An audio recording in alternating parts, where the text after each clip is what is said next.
자, 오늘은 지난주에도 소개를 해주시긴 하셨어요. 네, 강경대 거리 말씀을 드리면서 네. 말미에 근데 강경대 거리가 그 자리한 곳이 거북골로라는 길이다. 그렇죠. 그런데 이 두 개가 겹쳐져 있다는 게 이제 묘한 느낌을 준다 이러면서 이제 막을 내렸었는데. 그래서 저도 좀 이사 왔을 때가 네. 저는 이제 결혼을 해가지고 여기로 이사를 왔는데 예.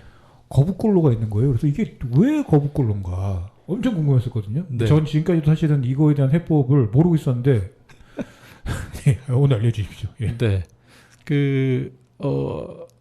강경대 거리가 자리 잡은 곳은 정확히 주소로 말을 하면 거북골로 21에서 거북골로 50까지 270m 구간이고요. 네네. 거북골로라는 거는 굉장히 그 거북골이라는 게 여기서 오래 쓰인 지명이에요. 그래요? 예, 특정 동네를 일컫는 건데 이제 그 정확히 지금 그 도로명 주소로도 이제 거북골로라고 이름이 그 이어져 있고 네. 예전에도 거북골길이라고 그 길을 불렀어요. 네네. 그리고 그 동네를 거북골이라고 불렀고 네네. 이제 인터넷 지도를 찾으시면 네. 그 찾아서 거북골로를 이렇게 검색을 하시면 그 구간이 딱 표시가 되는데요. 이제 말로 설명을 드리자면 이제 명지대학교와 그 명지고, 명지초 사이에 큰 길이 있거든요. 네. 그게 이제 저쪽 그 충암 중고등학교 지나서 응암동 넘어가는 길인데, 네. 그게 이제 그 길이 지금 이름으로 이제 가좌로라고 합니다. 가좌로. 네네네. 가좌로 건너가기 전 이제 거기서부터 그러니까 명지대 쪽 거기서부터 명지대 앞을 지나고 명지대 사거리를 지나고 지금 이제 새로 생긴 그 아파트 단지들을 지나고 가재울 초등학교 근처에서 거기 또 사거리가 나오는데 거기서 우회전을 하는 거예요. 네. 우회전을 하면 이제 모래내 우체국 방면이 나오는데 모래내 우체국을 지나서 뉴타운 이제 조성된 길을 쭉 지나 북가자 초등학교 사거리를 지나고 네. 북가자 초등학교를 지나고 불광천까지 직진하면 거기에 불광천 위에 놓인 다리가 이제 증산 3교라는 다리가 나옵니다. 네네네. 그 증산 3교 건너서 거기 사거리까지가 거북골로라고 하는 길입니다. 꽤 긴 길이에요. 그러네요. 굉장히 네, 길어요. 네. 예. 그게 이제 아까 말씀드렸다시피 원래 거북골 길이었고 지금 도로명 주소가 한 10년 전쯤부터 그러니까 정확히 말하면 2014년부터 이제 정식으로 쓰이기 시작했고 그 전에 이제 그 개편 작업이 됐었고요. 그렇죠. 거기에서 이제 거북골로라고 그러니까 길이냐 로냐 대로냐 이런 거 이제 도로 면적 따라 달라지는 건데 옛날에는 그냥 거북골 길이라고 불렸던 길이었다가 네. 여기 뉴타운이 조성되면서 길이 넓어진 거죠. 그래서 거북골로라고 바뀐 거. 그거 말고는 그냥 늘 쓰던 이름을 계속 쓰는 겁니다. 아, 그게 길, 로, 대로가 그 차이군요. 예, 예. 저 오늘 배웠습니다. 네. 그 도로명 주소가 장점도 있겠지만 뭐 이렇게 좀 해결되지 않는 문제들이 몇 가지 있기는 있어요.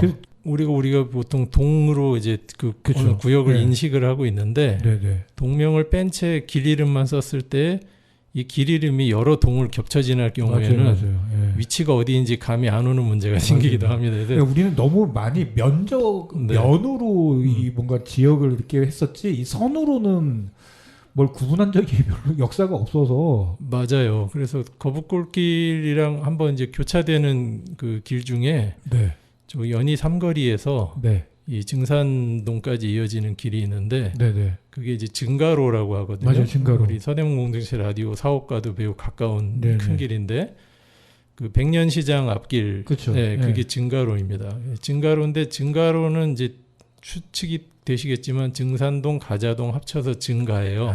근데 이 길이 사실은 연희 삼거리, 연희동 한복판까지 가거든요. 그래서 그냥 연희동에 예를 들면 이제 그 연희 삼거리에 있는 오래된 서대문에서 오래된 이제 그 피터팬이라고 네네네. 하는 이름을 가진 빵집이 있어요. 맞아요. 네.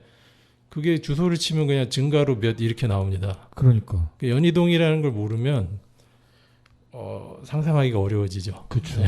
그러니까 지금 이 말씀을 드리는 것도 거북골이라고 하는 거는 사실은 그 일부 언덕배기 동네예요. 지금 북가자동과 남가자동이 겹쳐져 있고 길로도 그게 그 거북골로와 증가로 무슨 몇 길 하는 게 겹쳐져 있는 그 동네가 있거든요. 그러니까 네네. 그게 그 모래내 우체국 그 윗동네라고 보시면 됩니다. 언덕배기가 있는 윗동네. 지금은 이제 그 길의 아래쪽으로는 아파트들이 다 들어서 있고 그 위쪽으로는 여전히 주택가가 있는 거기가 사실은 거북골이에요. 근데 거북골로라는 게 거기를 벗어나서 길게 지금 펼쳐져 있거든요. 그러니까 어떻게 보면 지역을 대표하는 이름으로까지 자리 잡게 된 거죠. 거북골이라는 것이. 그렇죠. 그러니까 저처럼 이제 궁금해하겠죠. 이게 뭔데 거북골로? 거북이가 많았나 이 동네. 그러니까 이제 그런 생각을 하시죠.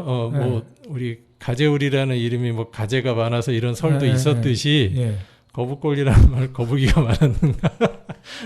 혹은 종로에 가도 거북골이라는 지명이 있습니다. 거기는 자연석 거북이 닮은 바위가 있어가지고, 근데 이 거북골도 나름 역사성은 있는 이름이긴 해요. 이 거북골의 유래는 지금도 이제 이게 있는데, 거북골 안에 조선시대의 종친 중에 한 사람이었던 이제 화산군이라고 하는 이제 봉호를 받은 이연이라고 하는 분의 신도비라는 게 있어요. 신도비 아래 그게 비석이거든요. 이 비석 아래를 받치고 있는 큼지막한 거북이 모양의 받침돌이 있습니다. 이걸 이제 거북 귀자를 써서 귀부라고 하는데 귀부. 거기서 유래된 이름이에요. 이게 굉장히 정교하게 잘 조각되고 입에 구슬까지 물고 있는 거북이입니다. 보통 거북이가 용이 아니고 거북이가 구슬을 물고 있나요? 구슬을 물고 있고. 일단 그렇다 치고 거기서 유래된 거고요. 참고로 이제 이 신도비는 서울시 유형문화재 41호로 지정이 돼 있고 높이가 거의 한 5m 가까이 됩니다. 너비가 1m가 넘고요. 비석의 너비가. 그 귀부가 있고 그 위에 이제 그 비신이라고 하는 비의 몸뚱아리가 있고 이제 지붕도 씌워져 있고요. 그리고 지금은 그 비랑 그 앞에 이제 석상 문인석 하나 정도만 있고 뭐 이제 그렇습니다. 신도비라는 게 이제 뭔지를 말씀을 드려야 될 것 같은데 신도비라는 게 이제 그 귀신신자에 길도자 귀신신? 길도자 써서 아니 이게 신이 다니는 길이다 이런 뜻을 가진 비석이에요. 그런 표식을 하는 비석이고 정확히 말하면 이제 종이품 이상 조선시대로 치면 종이품으로 뭐 바뀌었다는 얘기도 있는데 아무튼 종이품 이상 초기에는 왕릉에도 쓰였고 그러니까 혹은 이제 시호를 받은 사람의 무덤 가는 길 동남쪽에 세우는 비석이에요. 그러니까 무덤 앞에 우리가 흔히 아는 묘비가 아니고요. 여기서 조금 더 가면 무덤이 있다. 이런 사람의 이걸 알려주는 비석이라 규모를 좀 크게 합니다. 왜냐하면 이제 실용적인 이유가 있는 거죠. 그러니까 뭐 모르고 가다 보면 무덤 영역으로 바로 들어갈 수도 있고 이러니까 이제 조심하라는 뜻이었겠죠. 실용적인 의미라는 건 그런 것이고 거기에는 이제 이게 누구누구의 비다. 그리고 이제 그 주인공의 이제 생애 행적에서 좀 기릴 만한 부분을 이렇게 시 형식으로 글을 써가지고 그걸 이제 새겨놓는 건데, 뭐 그래서 이제 신도라고 하는 거죠. 거기가 이제 말하자면 그 실제로 뭐 그 우리가 아는 것처럼 뭐 그런 귀신이 뭐 드나드는 길이다 이런 의미는 아니고요. 조선시대 성리학자들도 상당한 합리주의자들이기 때문에 그냥 하는 말이었던 거죠. 아니고 이제 구별한다는 뜻이에요. 종묘에 가면 그 정전으로 들어가는 이제 그 진입로에 이렇게 가운데만 길을 만들어 놓고 그 길에 또 한가운데만 이렇게 더 높이 세워 놓거든요. 이걸 신도라고 합니다. 그래서 여기로는 못 다니고 그 왼쪽인가 그 나와 있는 옆으로 나와 있는 길을 이제 어도라고 해서 거기는 이제 왕이 지나갈 수 있고 그다음에 이제 궁궐의 정전 앞에 가도 또 그렇게 돼 있는데 거기는 이제 가운데 길이 어도라고 해서 거기는 왕만 갈 수 있고 다른 사람들 그 옆길로 가야 되고 뭐 이런 게 있는데 그렇게 이제 구별하는 의미의 이제 신도인 거죠. 구별하는 의미의. 그러면 어떤 그 신도비의 규모나 뭐 인물 주인공에 따라서는 이게 어떤 위세를 과시해주는 용도도 되기도 하고 아까 말씀드린 것 같은 실용적인 어떤 경계의 의미도 되고 뭐 그런 거예요. 근데 초기에만 왕릉에 쓰였고 나중에 왕릉에 안 씁니다. 왕릉에는 안 쓰고요. 보통은 이제 아까 말한 이품 이상의 고관을 지낸 사람의 혹은 시호를 받은 사람의 그런 묘 근처에 있어요. 그래서 주로 많은 건 이제 왕실 사람들보다는 사대부들의 신도비가 많죠. 그렇게 따지면 신도비가 전국적으로 뭐 수천 개는 있어야 되는 거 아닙니까? 근데 많이 있습니다. 실제로 그렇습니까? 찾아보면. 그래서 뭐 그런 문화가 좀 많은 곳, 대표적으로 뭐 경상도 안동 같은 데 가면 신도비가 많이 있죠. 그래요. 예, 예. 그래서 신도비가 있었다는 얘기는 무덤이 있었다는 거예요, 사실은. 그렇죠. 예, 무덤이 있었다는 것이고, 근데 지금 그 화산군 묘는 없습니다. 그 경기도 여주인가로 아마 이장돼 있다고 그러고요. 이장을 했군요. 예, 거기가 그냥 주택가예요. 그래서 거북 그 묘가 있었기 때문에 종친의 묘가 있었기 때문에 거북골이라는 이름 말고 그 동네를 일컫는 다른 이름이 있었는데 그게 능안마을입니다. 능안마을. 예, 예, 능안마을. 근데 능안쪽 마을이다 해서 능안마을인데 능안마을은 저기 지금으로는 충현동이라고 해야 되는구나. 옛날 부가연동. 거기도 능안이 있습니다. 네. 네. 거기 추계대 근처에 거기는 실제로 능안을 상호로 쓰는 가게들도 지금도 있어요. 네. 거기는 이제 정조의 형이죠. 그러니까 정조보다 먼저 났던 그런데 이제 아이 때 유아기 때 죽은 그 사도세자 맏아들이 그러니까 거기가 원래 세손이었죠. 그러네요. 네, 거기 죽어서 거기 묻힌 묘가 의령원이라는 묘가 있었는데 그래서 이제 거기 그렇게 불렀고 지금 안산자락길 가다 보시면은 그 부가연동 위쪽에 능안정이라고 정자를 만들어놨어요. 이게 그 능안이라는 말도 전국에 굉장히 많습니다. 그렇군요. 네. 서대문 일대가 원래 그 왕실이나 종친 무덤이 많이 있던 곳이기도 해요. 네, 그 아까 좀 전에 말씀드린 의령원뿐만 아니라 그 연세대학교 그 지금의 그 채플 건물 자리에 있었던 이제 지금은 서원흥으로 갔는데 그게 이제 사도세자 생모 영빈이 씨 묘가 있었죠. 그 수경원이라고 하던 묘가 있었고 그다음에 홍은동에 지금 이제 스위스 그랜드 호텔 자리가 원래 철종의 생모 예, 용성부 대부인 염씨라고 하는 분의 묘가 있었고 그것도 지금 이장에 있고 근데 뭐 화산군 이연의 묘도 있었고 뭐 그런데 능안이라고 이제 사람들이 부르긴 하지만 능이라는 건 정확히는 이제 왕과 왕비 묘에만 능이라고 씁니다. 네. 그러면 이제 아까 의령원, 수경원 했던 것처럼 세자 혹은 세손 뭐 거기에 이제 또 부인들 혹은 이제 왕의 부인으로서 다음 왕의 생모가 됐던 사람 뭐 이런 사람들의 무덤을 이제 원이라고 하고요. 그다음에 이런 보통의 종친들이나 그런 이제 왕통과 상관없는 많은 종친들 그다음에 일반인들의 무덤은 다 묘라고 합니다. 화산군 이연 묘가 맞아요. 묘가 맞군요. 능안이라고 하는 건 이제 과하게 높여준 거죠. 그러네요. 그럼 이제 이연이라는 사람은 어떤 사람인지 한번 화산군 이연 소개해 주시죠. 네. 신도비 소개글을 일단 중심으로 보면 화산군 이연이 이제 1647년에 태어나서 1702년에 이제 죽었고요. 그러면은 1600 인조 때 태어나서 이제 숙종 때 돌아가신 거죠. 임진왜란 이후에 태어났군요. 네. 선조의 일곱째 아들 인성군의 손자라고 합니다. 그러니까 선조의 증손자가 되는 거예요. 그러네요. 그리고 이제 화산군이라는 봉호를 받았고요. 오이도총부라고 하는 그 기관의 부총관을 지냈다고 나옵니다. 벼슬 지냈군요. 네. 사후에 1726년에 영조 시대입니다. 이때는 이때 이제 증직이 돼요. 추증되는 건데 죽은 사람도 이렇게 나중에 증직을 해줍니다. 오이도총부 이제 부총관이었는데 도총관 이제 거기에 제일 우두머리로 그리고 20년 후에 또 영조 때인데 효관공이라는 시호를 받고요. 그 이듬해에 이제 그 아들 낙창군이라고 하는 그 아들이 있었는데 거기가 이탱이라고 하기도 하고 이당이라고 하기도 합니다. 이제 두 버전으로 읽을 수 있는 글자인데 거기가 이제 이 신도비를 세워요. 아버지의 신도비를. 이제 비문을 당시에 이제 좌의정이 지었다고 하고 알려지는 얘기로는 이제 그 시호를 받은 내력도 그렇고 이제 효행이 지극했다. 효행이 지극했다. 그 이제 숙부가 이제 후사가 없어서 숙부의 양자로 들어갔는데 생부와 이제 양부모 모두에게 효행이 지극했고 거기 돌아가셨을 때 상을 그 온 예를 다해서 치렀다. 뭐 이제 이거예요. 내용이. 그러네요. 효행. 그 내용으로 해서 지금 받았다. 네. 그렇군요.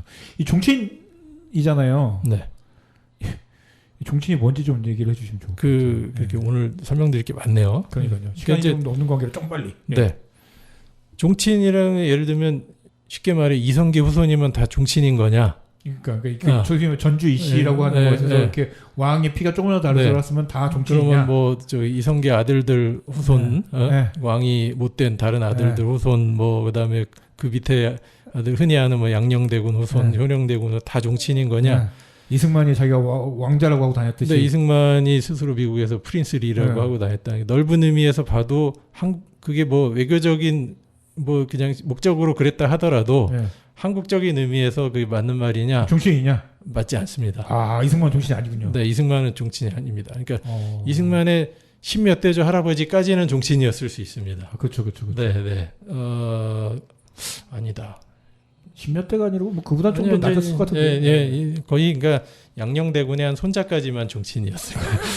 그게 왜 그러냐면 물론 조선 초기에는 그 가족이 왕실 인사들이 많지 않으니까. 그리고 이제 실제로 우리가 알고 있듯이 그 뭐 태종 이방원도 왕자 시절에도 국정에 다 참여하고 했잖아요. 그렇죠. 근데 이제 틀이 잡혀가면서 점점 배제됩니다. 그러니까 종친은 그리고 이게 무한정 늘릴 수가 여기를 없죠. 케어할 수가 없잖아요. 그렇죠. 예. 네. 그 실용적인 목적에서라도 왕의 직계 4대손까지만 종친 지위를 유지합니다. 아. 그러니까 대수가 넘어가면 이제 그냥 일반인이 되는 거예요.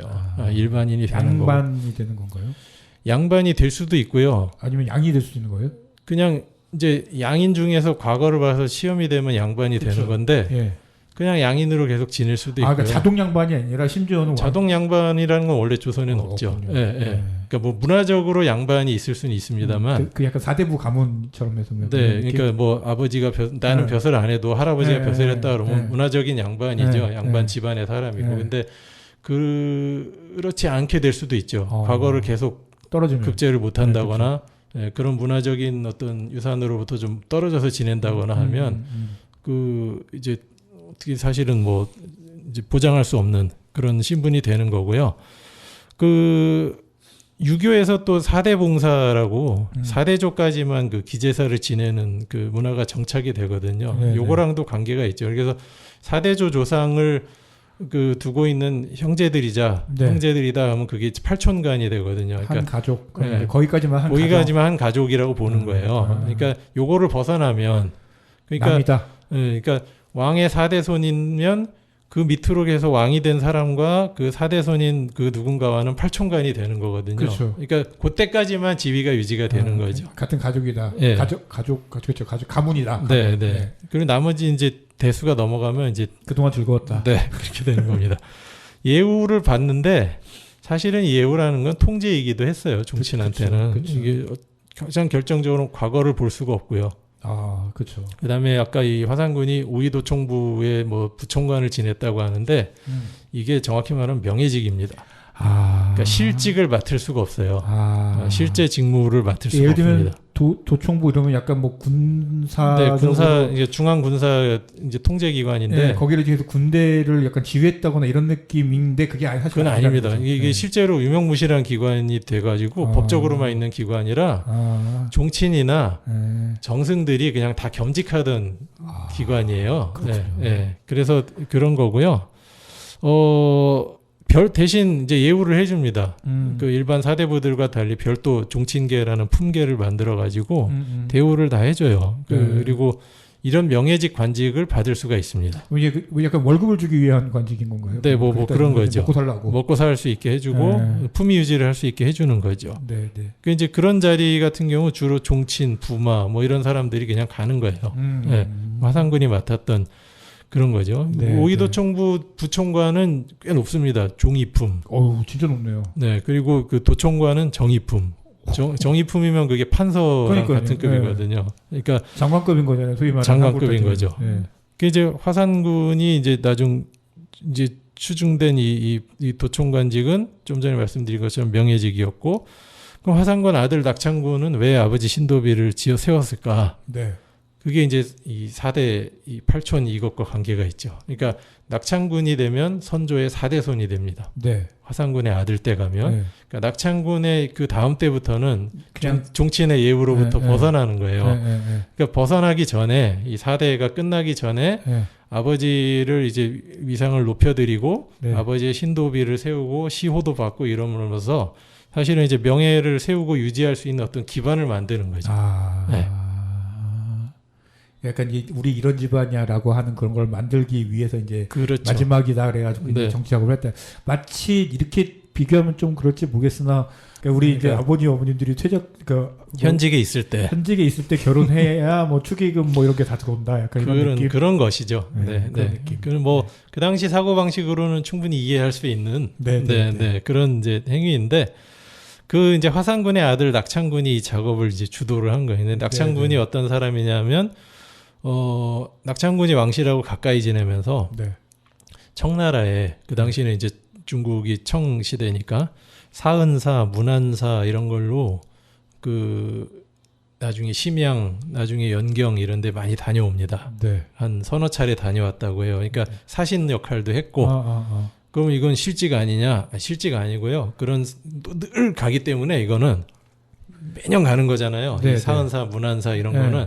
그러니까 요거는 이제 그 한 3품 이상의 관료 중에 이제 정사부사를 세우거나 아니면 종친이 가거나 합니다. 그러니까 이거는 그냥 할 수 있는 일이에요. 그런 인사하러 가는 거니까 가서 그렇게 회상을 하는 게 아니라 인사만 하는 거니까. 그렇죠. 예. 사실 인사하러 가는 거니까. 근데 이제 이분이 그래서 아무튼 그래도 왕실에서 일을 많이 했고 실록에도 이름이 많이 나옵니다. 그러니까 어느 면에서는 그래도 좀 실력자 중에 한 사람이었던 거죠. 중신들 중에. 근데 이제 좀 안 좋은 에피소드도 많이 기록이 돼 있어요. 실록에. 대표적으로 한 번은 그 사은사 정사로 임명이 됐다가 그때 이제 나이도 좀 들었고 이제 몸도 안 좋고 그래서 정사를 교체를 했대요. 출발 전에 교체를 했는데 출발 전에 그 호조에서 그 갔다 오라고 이제 비용을 줄 거 아니에요. 돈을 주죠. 근데 다 써버린 거예요. 아, 가기도 전에? 근데 교체가 된 거야? 그래가지고 후임 문안사한테 그걸 인계를 못 해주는 겁니다. 그래서 이제 파면당하는 일도 있었고요. 대단하신 분이네요. 그 다음에 이제 이분 사후에, 이 낙창군의 사후에 벌어진 일인데, 영조 때거든요. 이제 공무를 조달을 하는 이제 공인들을 그때 대동법 시행하고 이러면서 쌀을 이제 걷어들여갖고 이 사람들한테 쌀로 지급을 해주고 이제 안정적으로 이걸 조달하도록 관리를 했는데, 이제 그것도 이제 쌀값이 오르거나 이러면 이제 여의치 않아지고 그럼 이 사람이 조달을 제대로 못하고 뭐를 얼만큼 언제까지 납기하겠습니다 했다가 뭐 못하면 도망도 가고 뭐 이런 일이 벌어지니까 왕이 직접 이 공인들을 만나가지고 이때부터는 애로사항을 청취하고 뭐 감면할 게 있으면 감면해주고 이런 걸 했어요. 영조가. 물가도 올랐으면 이걸 익스큐즈 해주고. 그렇죠. 근데 이제 이 사람들에게 다른 관리나 다른 왕실의 가족들이나 이런 사람들이 추가로 뭘 다 요구하고 이제 뒤에서 이런 일들 그거를 이제 제대로 지급을 안 해주고 이런 일들이 덜어 있었나 봐요. 영조가 이걸 잡아내는 과정에서 이미 죽은 그 낙창군이 외상이 1200냥 있었다라는 걸 이제 알게 됩니다. 이분 돈과 관련해서는 약간 막 쓰시는 분이요. 그리고 이제 기타 그 말고도 다른 종친이나 그 뭐 그 가족들 해가지고 도합 한 6천년 정도가 정확히 뭐 추산은 안 됩니다만 외상이 있는 걸 발견해갖고 그 당사자나 이제 당사자가 죽었으면 그 자식들을 다 잡아다가 이걸 조치를 합니다. 영조가 직접. 그래가지고 화상군의 아들 낙창군 얘긴데 낙창군 사후에 낙창군의 아들이 또 있을 거 아니에요. 그 아들이 잡혀가지고 벌을 받습니다. 어떤 벌을 받았는지는 조금 부끄러워서 제가 스스로도. 그리고 실제로 이 낙창군의 아들이 5년간 과거를 못 보는 그것 때문에 신분조에 걸린 거죠. 정거라고 해가지고 5년간 문무과 다 못 보는 그 벌을 받고요. 매도 맞아요. 아빠가 잘못했다고 자식이 매를 맞는 것도 참 웃기긴 합니다만. 그리고 실제로 이 신도비가 세워질 때 이야기인데요. 이 그 거북이 돌이랑 이런 거를 혹시 삥 뜯었습니까? 어디서? 네, 뭐 거의 그런 셈인데. 진짜. 창의문 밖 저 이제 북소문 밖이죠. 서대문에서도 가까운 창의문 밖에서 그 낙창군이 아버지 묘소에 비석을 세우려고 거기에 이제 치마바위라는 게 있었다고 합니다. 이제 그 상암이라고 하는데 치마상자 써서 상암을 깎아 귀부 그 거북이 그 거북이를 만들다가 그 일하는 사람들이 막 깔려 죽은 사건이 생긴 거예요. 산재가 났군요. 그 이제 원망하는 소리가 시끄러웠다 이렇게 이야기합니다. 그 이제 근데 이 사람이 품계가 높은 종신이니까 말도 못했구나. 예, 그 횡포가 심했는데 이 경조 그러니까 한성부와 네. 그 한성부의 이제 그 지금의 그 지방자치구역 구 같은 거라고 할 수 있는 5부의 관원들이 이걸 알면서도 금지를 못 시켰다는 거예요. 유야무야하셨군요. 네. 그래서 나중에 이제 이걸 또 알게 돼가지고 그것도 영조가. 그렇죠. 그래서 이 낙창군이 귀양 갑니다. 네, 귀양 보내요. 영조가 귀양 보내고 당시 한성 판윤 그러니까 서울시장이었던 사람도 파직당합니다. 네. 그런 거북이가 그렇게 생긴 거북이에요. 그렇게 따지면 거북골이라는 이름이 이거를 우리가 거북골이라는 이름을 유지해야 되나 말아야 되나 이런 것도 드네요. 그러니까요. 이게 그러니까 뭐 시간이 많이 갔으니까 짧게 말씀드리자면 화산군 신도비라는 게 그냥 한 종친 일가의 명예보존 수단이었던 거예요. 네, 명예보존 수단. 냉정히 말해서 뭐 과거의 유산이라고 해도 우리가 기릴 만한 일들은 많이 있잖아요. 그쵸. 근데 이제 전혀 그럴 만한 일은 사실은 아니라는 거죠. 그러네요. 네. 이 이름을 어디서 그럼 주워왔을까요? 이거를 거북골이라는 이름을. 그냥 그러니까 그 그러니까 얘기는 앞뒤가 뭔가 사실은 그 도드라진 그 비석이 있고 정교한 네. 거북이 조각이 있고 네. 그다음에 이제 그 종친의 무덤이 있으니까 네. 여기 뭐 많은 사람들이 살기는 어려웠을 것이고 네. 네, 그 후손들이 관리하는 땅이었을 것이고 그리고 이게 현대에 오기까지도 특별한 여기 뭐가 없었으니까 정말 여기 뭐가 없다 보니 그냥 이 지역을 대표하는 그냥 하나의 상징물로 그게 자리 잡으면서 거북골이라는 이름이 형성된 것 아닌가 싶어요. 사실은 그러니까. 너무 뭐가 없다 보니. 그러니까 저는 드리고 싶은 얘기가 뭐냐면, 그러니까 거북골로라고 이름을 지을 때, 네. 거북골로라고 하는 이 거리명을 지을 때 뭔가 이 이름의 유래랄지 이런 걸 찾아보셨을 거 아니에요, 누군가는. 그게 지금 거북비가 있으니까. 그러니까 그렇게 굉장히 단순하게... 그 정보들을 평면적으로 그냥 이해를 한 거죠. 그냥 이 사람이 뭐 종친이었고, 뭐 효행이 있었고, 뭐 오이도청부 뭘 지냈고, 그냥 이 정보들을 사실은 평면적으로만 보고 그냥 문화유적이구나. 가재울이니까는 가재가 많이 살았겠구나. 뭐야 이게. 네, 그러니까 그런 디테일은 사실은 모르겠어요.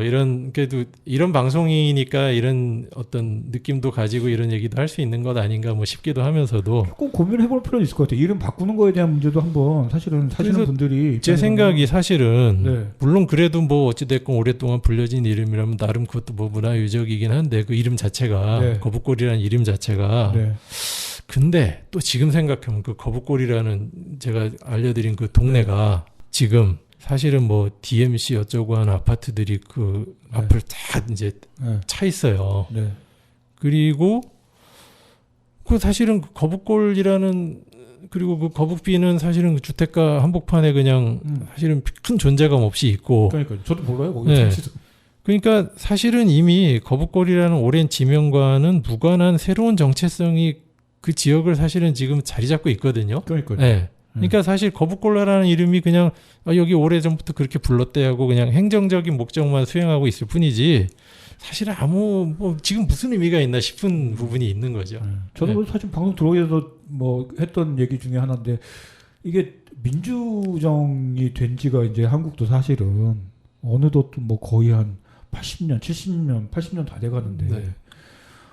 조선시대에 뭐가 있었다 이걸 가지고 동네 이름을 짓고 그게 지금까지도 지금 기릴 만한 뭐 인물이나 뭐 유산이라면 뭐 그럴 수 있지만 저는 그럴 수 있다고 생각하는데 과연 이게 그리고 심지어 거북골이라는 거의 의미도 지금 그 자체로도 사실은 별로 남아있지 않은 상태.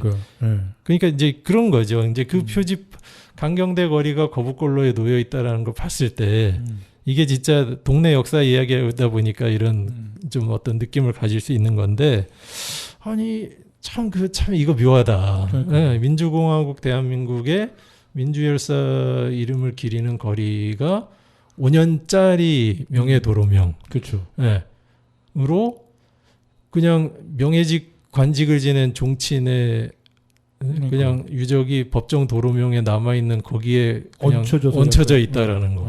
그게 그냥 뭐 제가 뭐 어쩌자고 주장하자는 것은 아닙니다만.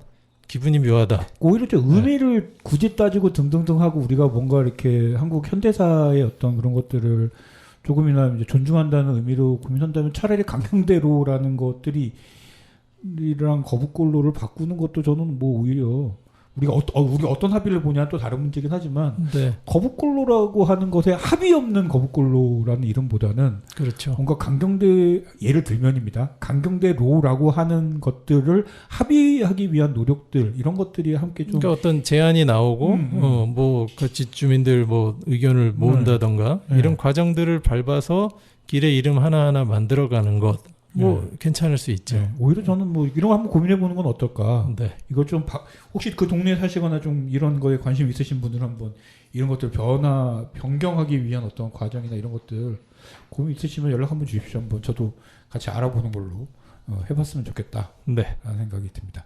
오늘은 그럼 여기까지. 네. 오늘 넘어가요. 여기까지 하겠습니다. 네, 여기까지인 거고. 여러분들은 지금 서대문 이모저모의 수요일 방송인 서대문 역사기행을 듣고 계시고요. 여기까지 하도록 하겠습니다.